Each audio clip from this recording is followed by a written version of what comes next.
So we're now going to give the floor to Jose Carlos Otero. He's the customer experience director at Everis, author of the book Liquid Experience. He considers that when the approach of a customer experience is exclusively at the end of the experience and not during the whole process, you create a bridge that can tear the journey of the experience fully down. Jose Carlos is going to talk about a success case in Volkswagen. It's their new after-sales process to improve customer experience. It's called EAST, easy, attractive, social, and timely. With you, Jose Carlos Otero.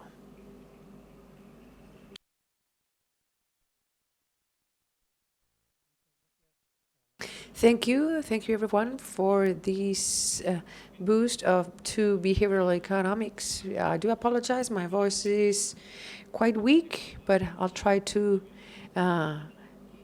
be loud during my 20 minutes. The good thing about taking the floor almost at the end of a congress is that there are many things, concepts and ideas that have already been explained. So it's much more easy to have a discourse and you don't have to explain basic concepts. That EAST model that has been presented, we're going to use it, think about it, not for customers, but towards employees in a model in which we piloted a transformation experience. I would have liked for Pedro Mateos, the manager of customer experience of Volkswagen, were with me to present, but agendas command, and sometimes they're not compatible. But with Pedro, we did different projects. The first one was a global diagnosis of customer experience oriented to after sales mainly. And when we talked about what was more striking for him, he said that they were coming from a model in which they have started to withdraw technicians from the interaction point with the customers, changing them for profiles with more commercial features and generating more bonds with the customer. He was surprised that there were some customers that were requesting more technical interactions with experts, something that it had to include back again. Our starting point in these after-sales customer journey, different interactions through the workshops, or we set up the pilots, reflected in a single procedure which is called active reception. What is active reception? Well, Volkswagen clients, you know what it is. You go to a dealership, as Pedro was saying, the technicians do not interact with customers. The ones that have relations with the customers are the advisors. And there's a process in which the car is raised, is visually checked at a series of points, and they try to bring all that part closer to the customer. The client leaves the car, goes to the waiting list. The advisor calls him. They do the checkup, and the car follows its route towards the checking route, and then after it goes to the workshop. How are the customers? We saw that from the stance of archetypes of behavior, and I will focus on these two. There were clients which we call that had pre-hired services for maintenance or extended guarantees, that had a long, tight link with the dealership, and they fully filled the white book of the maintenance for the car. And then there were pragmatic clients that took the different decisions depending on the moment, sometimes at the dealership and sometimes at the workshop of my neighborhood, because it's much more closer. So from the relational model stance, most of the clients were comfortable with that model of the advisors that was bridging the relationship between client and technicians. Some clients were requesting to interact with experts, and there were customers that honestly the interactions with the advisors were not valued. If they just could get to the dealership, leave the cars, and then go, they would sign out immediately. And that is what we did. We did a pilot in which we thought about that fast lane to deliver and pick the car up without having to wait. Just leaving the car keys. The EAST model we have already started knowing about it. Colin made a short introduction, but it provides four axes, four keys to stimulate a behavior. In the end, we think that if we talk about behavioral economy, what we're looking for is to generate those stimuli, those nudging, to generate a change in the behavior without restricting the capacity of those changes. And it would be so good to have all these biases and heuristics that we have been talking about this morning in a unitary way. It would be as simple as we have one bias, one decision point, one interaction. Bias intervention, that's it. But things are more complicated. There are many other biases intervening at the same time, a lot of heuristics intervening at different times, and very often at the same time. So the EAST model, in the end, it helps us to build under the easy premise. Things have to have a natural flow. We will eliminate restrictions and we'll even separate in parts that model. It must be attractive, not only presenting the benefits in an attractive way, but we must conceive a model in which we are going to generate exit or exit barriers, so we have that a la carte version. We have to be timely to choose the moment to execute that stimulus and to project it at a moment in time for change, and the social lever to be able to compare to our peers. Within this model, we also have an order of the different biases.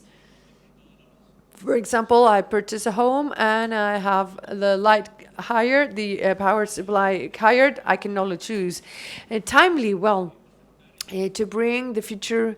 If I'm going to hire pension plan, allowing myself to project my lifestyle in the future, to know which is the amount of money I want to have in the future and how I must start paying. That would be anchoring. Social.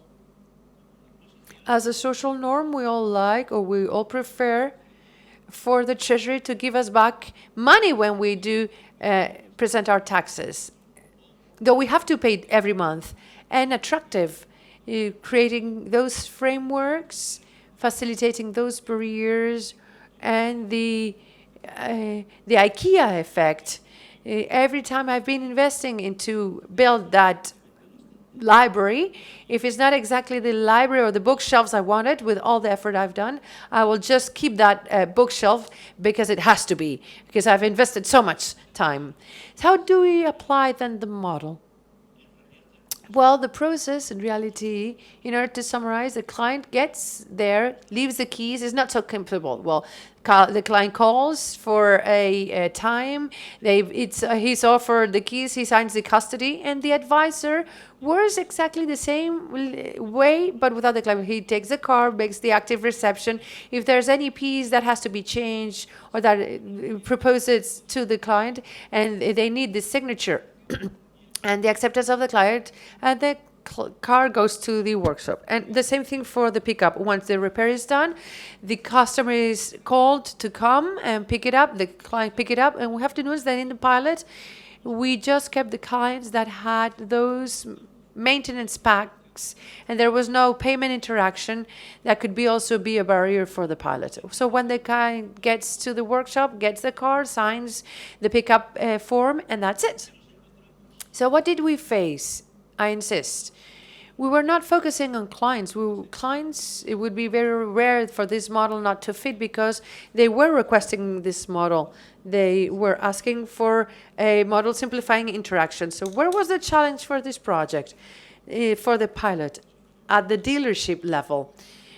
Because I've left easy for the end, because it's one of the biggest levers. What were they concerned about? Well, first, the client to no longer see the value of the advisor, something that was recently created. They were panicked about that. In reality, the client still sees the value. The advisor is there, but there are interactions that are done through a different channel or in different manner. So their framing were the negative aspects, and that fear of loss, of not being able to do the cross-selling with the client. So we had to do an infra-framing. We had to make them see that the focus had not to be put in the negative, but in the positive. What was it that what is the client asking for? The tailor-mating. I showed you different pilots, and we gave them freedom to the dealers to leave whenever they wanted. So the tailor-mating lever was absolute. They couldn't even postpone this pilot. And we wanted them to run the pilot, to start running, to start putting the screws where they had to. The social lever was another fear. If we offer it to one, they will all want it. But there was a kind of a ratio of arguments that when even on contrary, if there's a client and he's waiting, he sees there's another one that doesn't wait, that is going to create conflict between customers. We don't know if it's going to happen. We don't know what's the social norm, because this situation had never taken place. There was no social norm talking about that, but we had that view of generalizing preferences. So we had to work from within with the dealers, looking for dealers that were really keen on the brand, that they wouldn't care about participating in the pilot, that there was no pilot risk. But also we had to generate a self-conception bias. We want to set this up globally. We're going to experiment with you, and the model will be as you define it. You are going to be the pioneers in the conception and the definition of the model for the whole network. So we really supported ourselves on the area manager, who they are prescribers, and the relative ranking, comparing them with other dealers. Well, he's doing it, he's got this value, you're slightly behind. So all that helped us to boost it. The timely access, once the due moment, it's like when to quit smoking. There's never a bad excuse. We have several implementations running. We were closing the month, closing the quarter. There was always an excuse.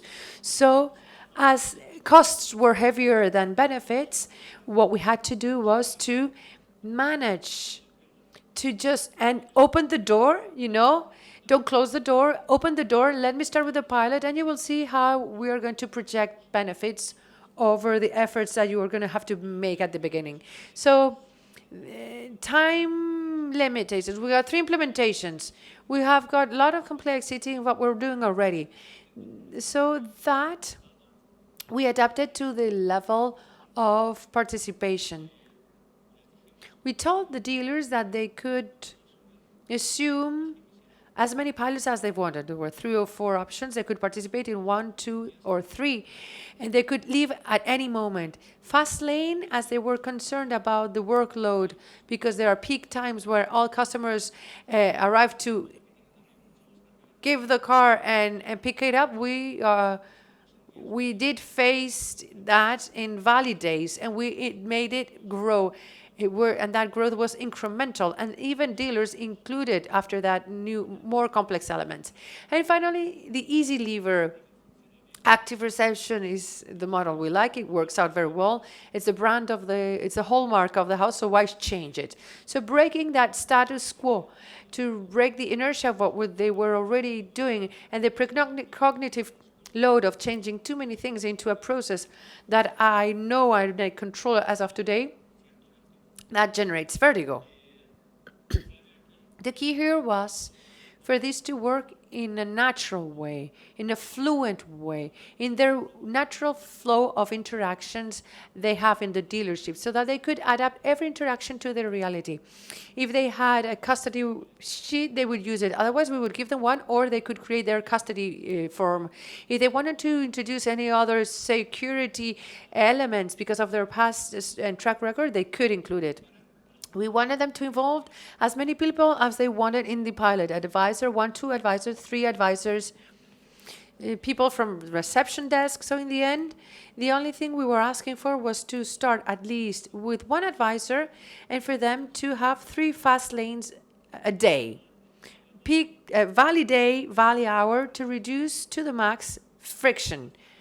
So we had to also make them understand that cognitive overload of the changes in the process was not real, because in reality the process was exactly the same for the advisor.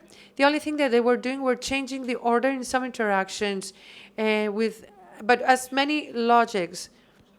So if we're going to buy a T-shirt and I go to a physical store, a brick store, I see it, I try it. If I like it, I pay for it. Then if in the internet I see it, I pay it, I try it, and if I don't like it, I return it. So there are interactions that just have changed their order, but they're the same interactions. So this view of not giving incentives but reducing frictions to the max was the key for us. We even had to go back, take some step backwards. Instead of coming with instructions and telling them the toolbox, now you start giving out the tools. No, we took some tools out and we let them participate in their decision takings and deciding which were the tools that they wanted to use. The result, well, in the end, you see that there are some key elements of the tailor-mating in the channels. The ones that were using WhatsApp could still use it, the mail, telephone, with custody forms the same. So these substitution elements, in the end, the advisor did exactly the same thing. They were not taking the advisor out, but the only thing is that the first interaction where the advisor was accompanying the client to the reception is eliminated, and at the reception of the vehicle the same. So the process was exactly the same. Minor changes, 3 changes with logics of process with the client. So results with quite a lot of impact. We also measured the client. Reduction of the time of 70, 80, 90%, depending on the moment. We related clients, and that's what we were told in the surveys, clients that with that more pragmatic profile were already in their neighborhood multi-brand workshop, and I just will leave the keys at the bar next door and they will get it, and we did something similar, and we managed to recover those clients. But also we reduced the workload of the advisors, because not having to accompany the client while the car is checked, it takes lesser time, so they could organize themselves better. And the use of channels sharing information through mail, WhatsApp, of that checkup with small videos made for the customer to call less or contact less to know the status of the car. So welcoming by the advisors, by the clients, and high levels of satisfaction of experience, activity, and recommendation. For us, in summary, the key of this project was that not only did we have to do the design of a minimum viable product and simplify it to the max, but in order to roll it out and overcoming those rejections to change that are natural to all of us, what we needed was to facilitate as much the inclusion, eliminating totally any barrier, any friction, make them enter in their natural flow the pilots and take their own decisions, measure objectively, and share with them the results that in the end were very striking and attractive results. Thank you very much.